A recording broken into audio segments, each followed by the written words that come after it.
The Ninth Crusade was less of a thunderous charge of knights in gleaming mail, and more of a last flicker of a dying flame. By 1271, Christendom's crusading spirit had grown weary, its coffers drained, its knights scattered, and its kings distracted by squabbles at home.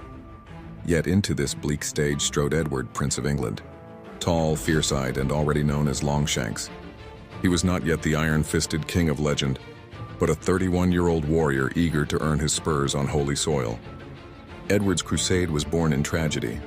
King Louis IX of France, the saintly engine of earlier crusading zeal, had died in Tunis of dysentery in 1270.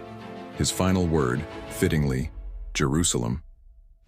With Louis gone, the Eighth Crusade fizzled into an indemnity treaty, and Edward, who had set out to join the French king, found himself leading a new, smaller venture of his own.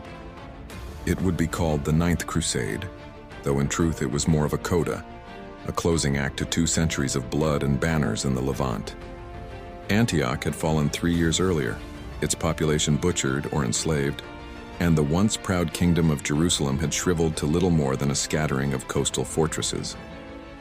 The Franks squabbled among themselves, too busy feuding over Tyre to notice the sand eroding beneath their feet. Into this pit of despair, Edward brought a dose of English stubbornness, his Spanish wife Eleanor of Castile, and a talent for the kind of sharp, limited raids that were all his force could manage. Edward's knights struck where they could, raiding Nazareth, storming the fortress of Cancun, and cutting down Turcoman auxiliaries before melting back to Acre with plunder and livestock. It was war on the cheap, quick strikes to boost morale and remind the Mamluks that the cross still had teeth.